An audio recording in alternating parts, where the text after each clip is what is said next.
Diperingati hari kelahirannya, tapi diabaikan syariatnya. Diperingati hari kelahirannya, disisihkan risalahnya. Diperingati hari kelahirannya, dicemooh syariatnya. Siapa mereka yang berjuang untuk menegakkan syariah, risalah yang diajarkan oleh Nabi yang hari kelahirannya diperingati, itu kok dipersekusi ini hari. Gitu. Kriminalisasi, kemudian kelompoknya dibubarkan segala macam, itu kan paradok.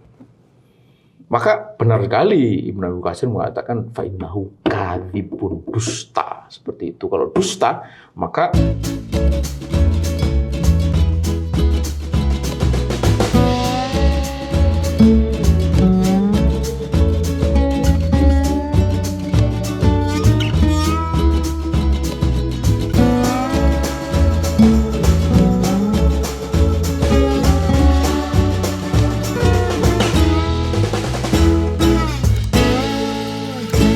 Bismillahirrahmanirrahim. Assalamualaikum warahmatullahi wabarakatuh. Pemirsa yang dirahmati Allah Subhanahu wa taala, kembali kita bertemu dalam program Focus to the Point UIY Channel. Kali ini kita akan membahas apa makna terpenting ketika kita memperingati kelahiran Rasulullah sallallahu alaihi wasallam. Bersama narasumber kita Ustadz Ismail Musanto. Assalamualaikum Ustadz. Waalaikumsalam warahmatullahi wabarakatuh. Apa menurut Ustadz Ismail makna terpenting ketika umat Islam di bulan Rabiul Awal ini mengingat kembali kelahiran Rasulullah SAW? Ya. Bismillahirrahmanirrahim. Assalamualaikum warahmatullahi wabarakatuh. Alhamdulillah, salatu wassalamu ala Rasulillah wa ala alihi wa ashabihi wa man tabi'ahum ila yaumil qiyamah. Yang pertama dan utama ketika kita memperingati kelahiran atau Maulid Nabi, itu adalah bagaimana kita terus menumbuh kembangkan, meningkatkan kecintaan kita kepada Nabi. Itu penting sekali. Mengapa? Karena ini menarik ya.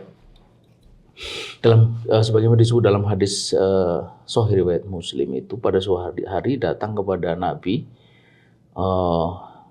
seorang laki-laki, tidak disebut namanya siapa, anak Arabian. Qala li Rasulillah sallallahu alaihi wasallam. Dia bertanya kepada Nabi, kepada Rasulullah sallallahu alaihi wasallam, mata sa'ah, kapan hari kiamat itu akan tiba? Hari kiamat itu pasti akan tiba. Inna sa'ata atiyatun la raiba fiha.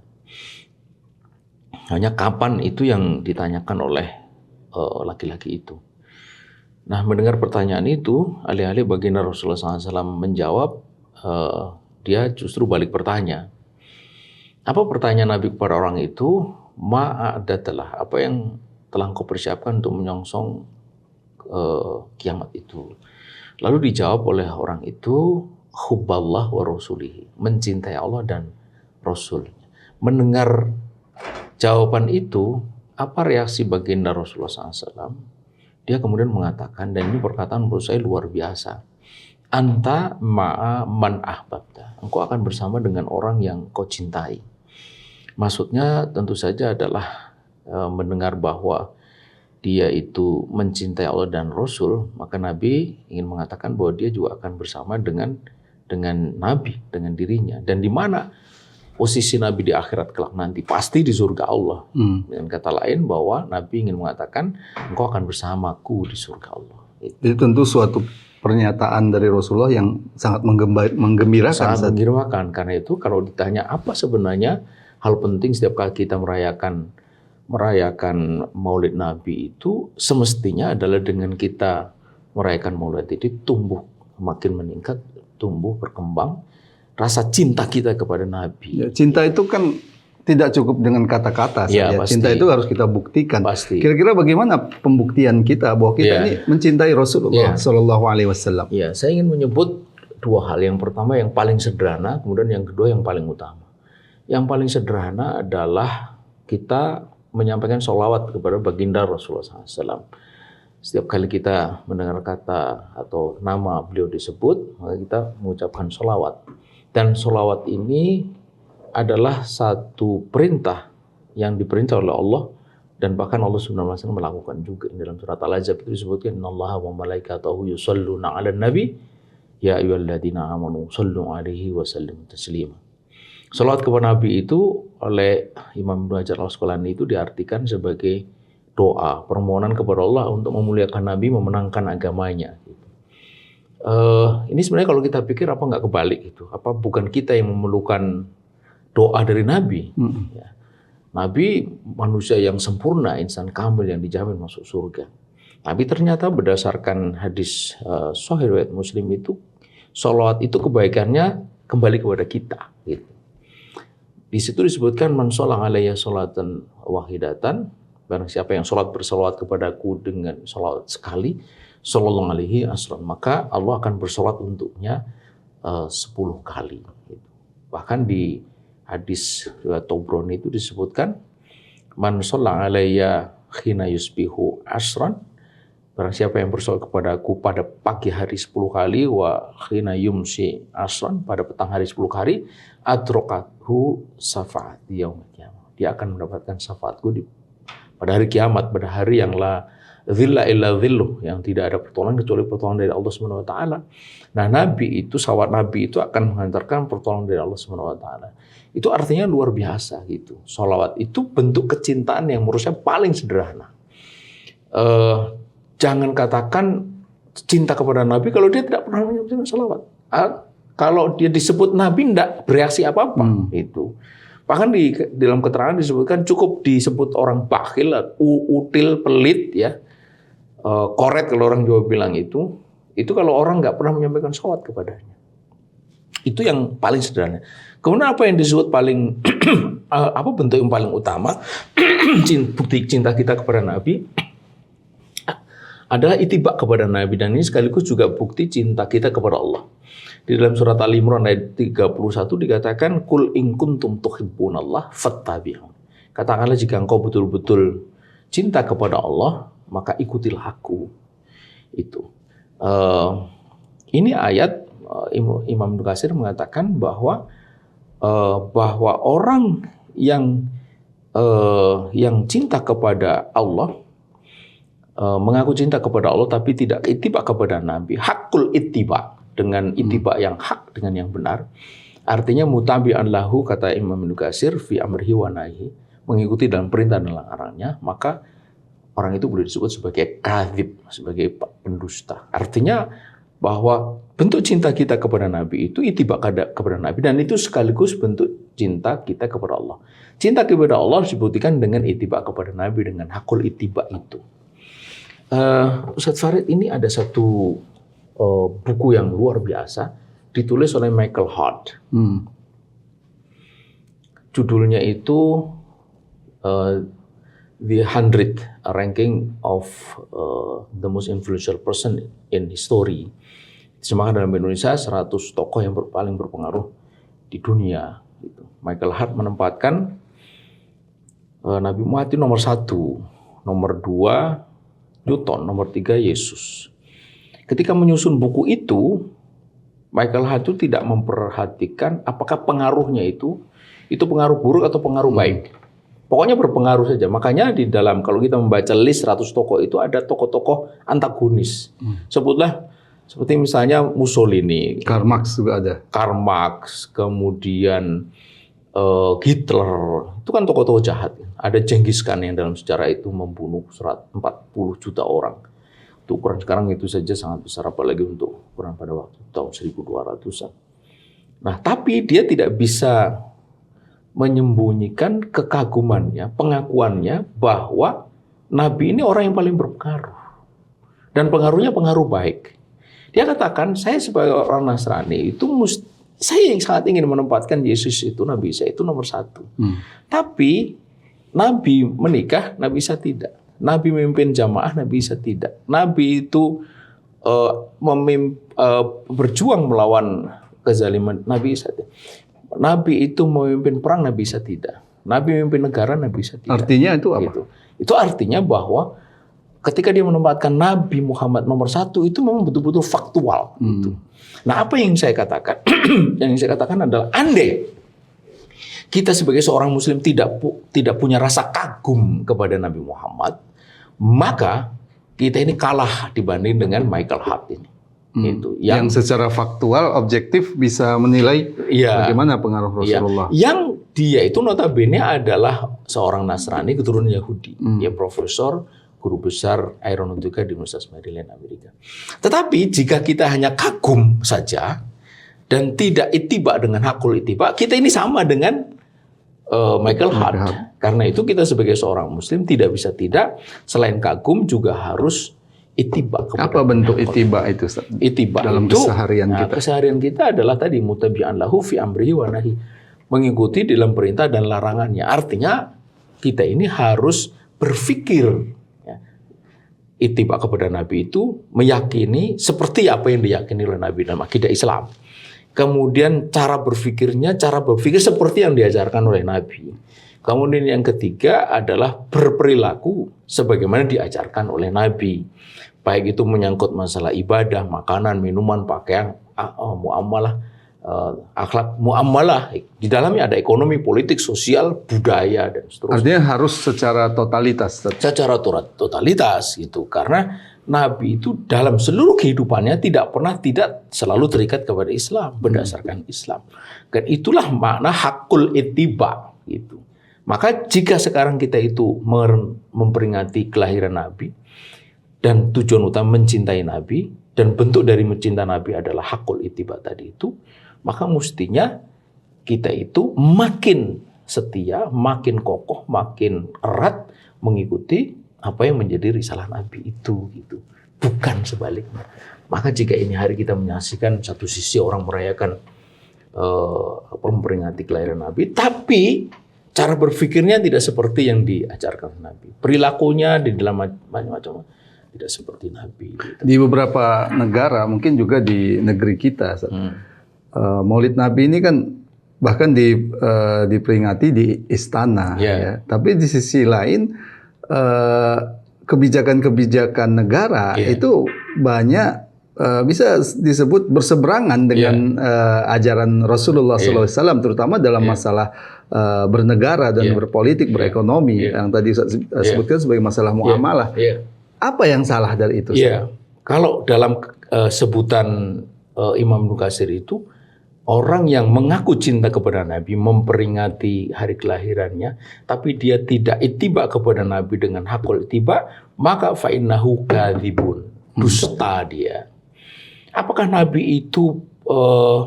Nabi pernah tidak Islam? Tidak. Apakah Nabi itu pernah menyerukan kepada sesuatu selain Islam? Tidak. Kalau orang ini hari sholat kagak, ya. Kemudian dia berjuang untuk menerapkan syariah, tidak mendukung sekularisme, kapitalisme, liberalisme. Dia mengikuti siapa? Kalau dia nyatanya di dalam kehidupan dunia ini tidak mengikuti Nabi, lalu bagaimana dia bisa berharap bahwa nanti di akhirat itu akan bersama Nabi? Karena itulah maka sebenarnya perundungan semacam ini itu penting sekali. Karena ini hari agama itu seperti sekedar ditangkap sebagai sebuah simbol semata, tapi substansinya tidak dipegang, tidak ditangkap, kemudian tidak diamalkan. Akibatnya kemudian ada banyak paradok, seperti tadi disebut, diperingati hari kelahirannya, tapi diabaikan syariatnya. Diperingati hari kelahirannya, disisihkan risalahnya. Diperingati hari kelahirannya, dicemooh syariatnya. Mereka yang berjuang untuk menegakkan syariah, risalah yang diajarkan oleh Nabi yang hari kelahirnya diperingati, itu kok dipersekusi ini hari. Gitu. Kriminalisasi, kemudian kelompoknya dibubarkan segala macam, itu kan paradok. Maka benar sekali Ibnu Katsir mengatakan fa'innahu kadzibun, dusta, seperti itu. Kalau dusta, maka tunggu saja.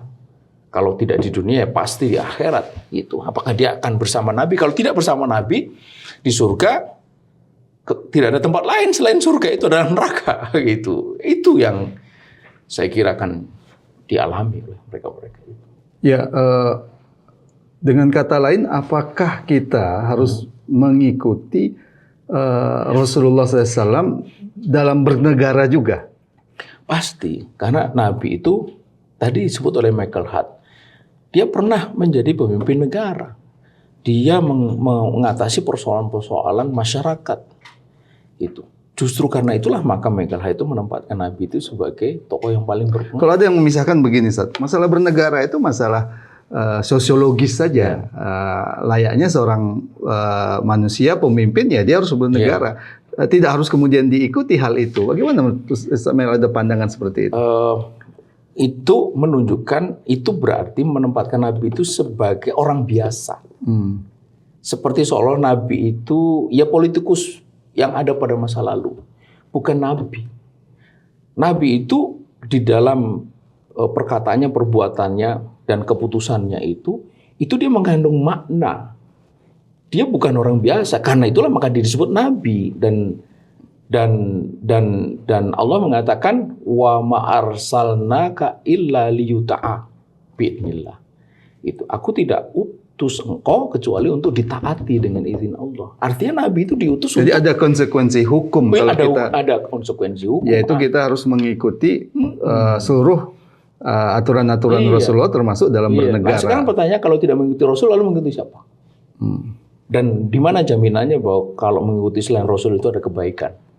Ya Ustaz Ismail, terakhir salah satu sebutlah semacam wasiat terpenting Rasulullah SAW menjelang wafatnya itu adalah memerintahkan kita untuk berpegang teguh pada Al-Quran dan As-Sunnah. Bagaimana Ustaz Ismail melihat hal ini? Kenapa Rasulullah menekankan tentang masalah itu?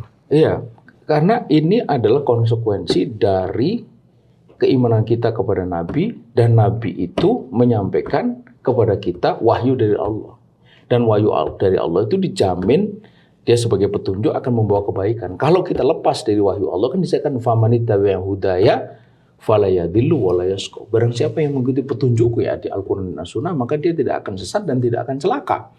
Dengan kata lain, mafhum mukhalafahnya, pemahaman keberbalikannya adalah kalau kita tidak mengikuti petunjuk Allah itu pasti kita akan tersesat, dan kalau tersesat pasti akan celaka. Mana ada orang yang tidak tersesat celaka gitu. Operasi aja kalau keliru celaka kok, apalagi kehidupan, ya kan? Yang halal dianggap haram, yang haram dianggap halal, pasti celaka, ya kan? Minum obat kalau keliru juga celaka. Nah, begitu juga hal-hal yang sudah harapkan dilakukan pasti. Nah, itulah yang kemudian kita buktikan, munculnya penyakit AIDS, kemudian kerusakan moral, kriminalitas, korupsi, kemudian ketidakadilan, kesenjangan ekonomi segala macam. Itu termasuk yang sekarang lagi ramai kasus Rempang itu kan menunjukkan bahwa ketika orang tidak lagi mengikuti ketentuan Nabi, ketentuan Allah di dalam pengelolaan ekonomi, hanya mengedepankan kepentingan investasi semata-mata, tidak memperhatikan keadilan, celaka. Nah itu. Dan disitulah maka kemudian Nabi mengatakan, taraktu fikum amroini lan tadillu mata tamassaktum bi. Aku tinggalkan dua perkara, lan tadillu. Itu jaminan dari Allah. Bukan la tadillu. Itu li ta'bid, kan, menunjukkan bahwa keabadian, ketidaksesatan kita itu bukan hanya sekarang, nanti atau esok, tapi selama-lamanya. Bahwa kita dijamin tidak akan sesat, dan itu jaminan dari Allah. Jaminan Nabi, jaminan Allah, janji Nabi, janji Allah. Dan sepanjang kita itu tamasuk bihima. Ya, apa yang harus kita lakukan kalau kita bicara tentang perjuangan, mengikuti perjuangan Rasulullah SAW? Yang pertama adalah bahwa kita ini harus memahami bahwa tidak ada contoh terbaik dari perjuangan dari dakwah Islam kecuali Nabi. Gitu. Baik dalam sifat, dalam karakternya yang selalu berdasarkan Islam untuk Islam, kemudian lillah billah fillah, kemudian dalam istiqomahnya Nabi kan sampai luar biasa itu, wallahi la wada'u yasamsa fi yasari ya, kemudian wal qamara fi yasari fi yamini, wala wada'u yasamsa fi yamini wal qamara fi yasari. Andai mereka letakkan matahari di tangan kananku dan rembulan di tangan kiriku, ala an atruka hadal amro ma taraktuhu, gitu. Untuk meninggalkan urusan ini kan tantangan luar biasa nih. Suhu permukaan, suhu pusat matahari 25 juta derajat Celcius. Suhu permukaan 6.000 derajat. Kita ini kesiram air panas 100 derajat itu sudah melepung gak karu-karuan. Apalagi kalau 6.000. Bagaimana rasanya kalau matahari di tangan kanan? Gitu. Di padang mahsyar itu akan didekatkan saja, itu orang sudah berpanik. Itu artinya memperjuangkan agama Allah ini persoalan yang sangat penting. itu sudah menyangkut hidup dan matinya umat ini. Terima kasih Ustaz Ismail. Pemirsa, demikian tadi diskusi kita, dialog kita tentang apa hakikat memperingati Maulid Nabi ini. Intinya adalah meningkatkan kecintaan kita kepada Rasulullah SAW, yang itu kita tunjukkan dengan mengikuti Rasulullah, ittiba kepada Rasulullah, dengan taat kepada seluruh perintah Allah Subhanahu wa taala. Bukan dalam hanya persoalan individu, tapi juga dalam persoalan negara. Itulah yang akan menjamin agar kita tidak sesat dan tidak celaka selamanya. Semoga bermanfaat. Assalamualaikum warahmatullahi wabarakatuh. Waalaikumsalam.